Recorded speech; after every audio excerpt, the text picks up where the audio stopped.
आपल्या विरोधकांना ज्यांचं वावडं आहे किंवा ज्यांच्यावर त्यांना सातत्याने टीका करायला आवडते, म्हणजे तो त्यांचा आवडता छंद आहे, ज्यांना खलनायक ठरवण्याचा विरोधक सातत्याने प्रयत्न करत असतात, अशा दोन गोष्टींचं महासत्ता असलेल्या अमेरिकेकडून कौतुक करण्यात आलंय. त्यात एक व्यक्ती आहे आणि एक घटनात्मक संस्था आहे. खरं म्हणजे यावर याआधीच बोलायचं होतं, पण मधल्या काळात ते पप्पू की गूंज सॉरी छात्रों की गूंज हा कार्यक्रम झाला आणि त्या कार्यक्रमाच्या माध्यमातून आपल्या पप्पू महाशयांनी पुन्हा एकदा हिंदू संस्कृतीवर टीका करण्याचा प्रयत्न केला. त्यामुळे त्यावर बोलणं सुद्धा गरजेचं होतं, म्हणून हा विषय काहीसा मागे पडला. पण हा आपल्या दृष्टीने, म्हणजे आपल्या देशाच्या दृष्टीने, महाराष्ट्राच्या दृष्टीने अतिशय महत्वाचा असा विषय आहे. आपल्यासाठी अभिमानाची अशी गोष्ट आहे, त्यामुळे त्याच्यावर बोलणं हे गरजेचं आहे. महाराष्ट्राचे मुख्यमंत्री देवेंद्र फडणवीस यांचं अमेरिकेचे भारतातील राजदूत सर्जिओ गोर यांनी मुंबईतल्या एका कार्यक्रमात भरभरून कौतुक केलं. जगाच्या नकाशावर महाराष्ट्र दोन गोष्टींमुळे आहे. पहिली म्हणजे मुंबई आणि दुसरी गोष्ट म्हणजे स्वतःच्या कामावर निष्ठा असलेले मुख्यमंत्री देवेंद्र फडणवीस, असं ते म्हणाले. खरंच आपल्या सगळ्यांसाठी ही अतिशय अभिमानाची गोष्ट आहे. And finally, I'm also delighted to see a dear friend of mine, and that is the Honorable Chief Minister Fadnavis. And I wanna say one thing, because I've traveled the world and I've met a lot of leaders. You have somebody here who's dynamic, who's energetic, who cares about what he does. Maharashtra is on the map for two reasons. One is Mumbai.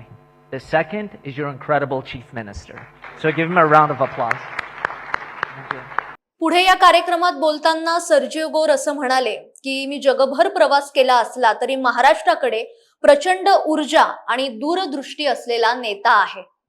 आणि दुसऱ्या गोष्टीबद्दल जे मी बोलली की जी घटनात्मक संस्था आहे ती विरोधकांच्या टीकेच्या कायमच केंद्रस्थानी असते, ते म्हणजे भारताचा निवडणूक आयोग. अमेरिकेचे राष्ट्राध्यक्ष डोनाल्ड ट्रम्प यांनी काही दिवसांपूर्वी सोशल मीडियावर भारताच्या निवडणूक आयोगाचं जाहीर कौतुक केलं.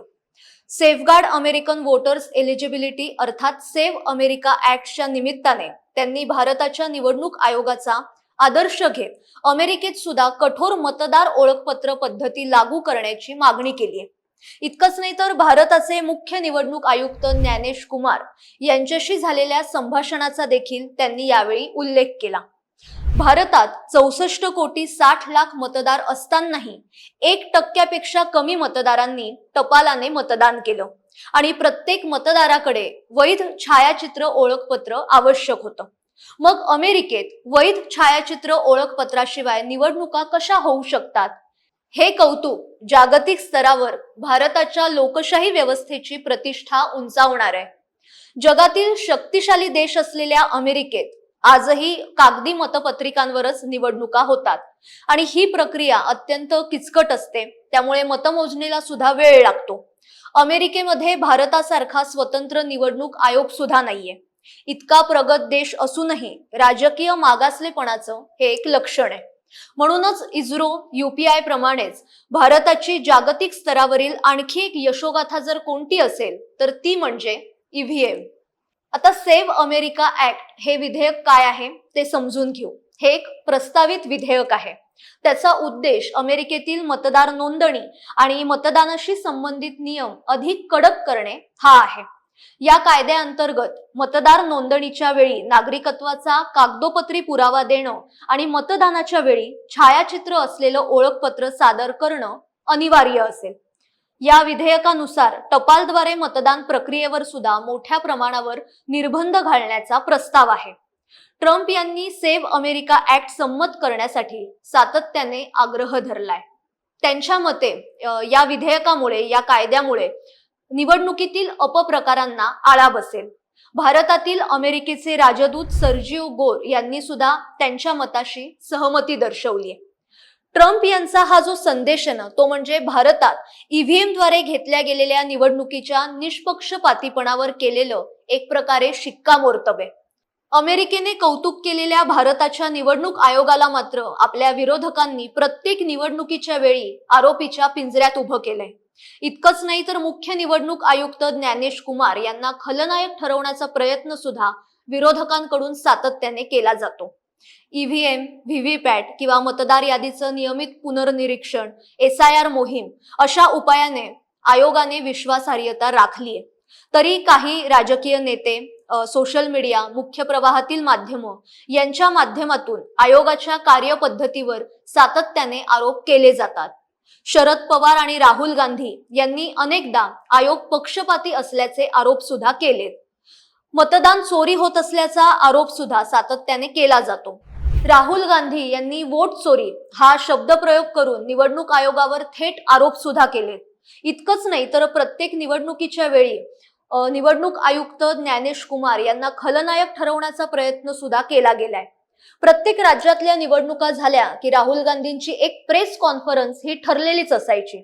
मग त्यामध्ये त्या राज्यातल्या काही मतदारसंघातली उदाहरणं दिली जायची आणि मग मतदार याद्यांमध्ये कसा गोंधळ आहे हे ते दाखवण्याचा प्रयत्न करायचे. आणि प्रत्येक वेळी राहुल गांधी हे तोंडावर आपटलेत. त्यांचं कसं आहे, म्हणजे ज्या राज्यात भाजप जिंकेल तिथे वोट चोरी झालेली आहे आणि ज्या राज्यांमध्ये काँग्रेसची सत्ता येईल किंवा काँग्रेसच्या मित्र पक्षांची सत्ता येईल तिथे सगळं व्यवस्थित असतं. मग तिथे ईव्हीएम मध्ये काही गडबड नसते किंवा वोट चोरी सुद्धा झालेली नसते. पण त्यांची ही जी सगळी नाटकं आहेत ना, ती आता सर्वसामान्य जनतेला सुद्धा कळायला लागली आहेत. असे आरोप करून ते आयोगाची प्रतिमा मलिन करण्याचा प्रयत्न करत असतात. म्हणजे त्यांच्या या संकुचित राजकारणापायी राहुल गांधी यांनी निवडणूक आयुक्त ज्ञानेश कुमार यांना अगदी खालच्या भाषेत सुद्धा त्यांच्यावर टीका केलेली आहे. एरवी वोट चोरीचा आरोप करणाऱ्या राहुल गांधींना डोनाल्ड ट्रम्प आणि अमेरिकेने जे काही आपल्या भारताच्या निवडणूक आयोगाचं कौतुक केले ते बहुतेक त्यांना काही कळलेलं नाहीये. त्यांच्यापर्यंत ही बातमीच पोहोचली नसेल, कारण अशा चांगल्या बातम्यांकडे राहुल गांधी अजिबात बघत नाही. भारताचं कोणी कौतुक केलं की यांच्या तोंडून इकडे एक शब्द सुद्धा निघत नाही, असे हे आपले विरोधक. आता गेल्या 2 वर्षात विविध राज्यांमध्ये ज्या निवडणुका झाल्या त्या काळात आपण सगळ्यांनीच पाहिलंय की तिथल्या स्थानिक पक्षांनी आणि काँग्रेसने निवडणूक आयोगाच्या SIR मोहिमेला वेळोवेळी विरोध केलाय. पश्चिम बंगालमधलं तर नाटक वेगळंच होतं. या सगळ्या प्रकारामागचा उद्देश हा स्पष्ट आहे. लोकशाही व्यवस्थेत संविधानिक संस्थांवरचा जनविश्वास हा आधारस्तंभ असतो. मग अशा वेळी निवडणूक आयोगावरच संशय निर्माण झाला तर निवडणुकांची वैधता, सरकारची वैधता आणि संपूर्ण व्यवस्थेची वैधता ही धोक्यात येते. मग अशा परिस्थितीत अराजकता माजवणं हे सोपं जातं. मग राहुल गांधींसारखे विरोधक स्वतःच्या अपयशाचं खापर निवडणूक आयोगावर फोडतात आणि सर्वसामान्य जनतेची दिशाभूल करतात. डोनाल्ड ट्रम्प यांच्यासारख्या जागतिक नेत्याने भारताच्या निवडणूक आयोगाचं आणि मुख्य निवडणूक आयुक्तांचं केलेलं कौतुक म्हणजे विरोधकांच्या आरोपांना दिलेली सणसणीत चपराके. अमेरिकेमध्ये मतदार ओळखपत्र आणि नागरिकत्वाचा पुरावा अनिवार्य करण्यासाठी भारताचा आदर्श घेतला जात असतानाच भारतात मात्र त्याच व्यवस्थेवर प्रश्नचिन्ह उपस्थित करणं म्हणजे स्वतःच्या देशाच्या लोकशाहीची प्रतिमा जगभर डागाळण्यासारखं आहे. अर्थात राहुल गांधी हे काम कायमच करत असतात.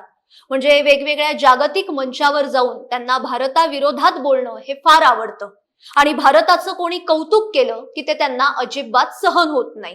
डोनाल्ड ट्रम्प यांनी केलेलं हे कौतुक भारतासाठी अभिमानाची गोष्ट आहे. त्याचवेळी देशांतर्गत टीका करणारे हे सगळे विरोधक अराजकतेचे पुजारी आहेत.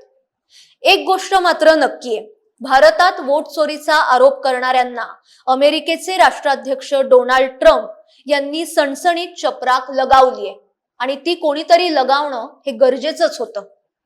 आजच्या भागात इथेच थांबते, पण याविषयी तुम्हाला काय वाटतं ते कमेंट्स मधनं नक्की कळवा. आणि हा भाग जर तुम्हाला आवडला असेल तर जास्तीत जास्त लोकांपर्यंत नक्की शेअर करा. अशाच वेगवेगळ्या विषयांवर आपण रोज बोलणार आहोत. त्यासाठी साप्ताहिक विवेकच्या YouTube चॅनलला आजच सबस्क्राईब करा. धन्यवाद.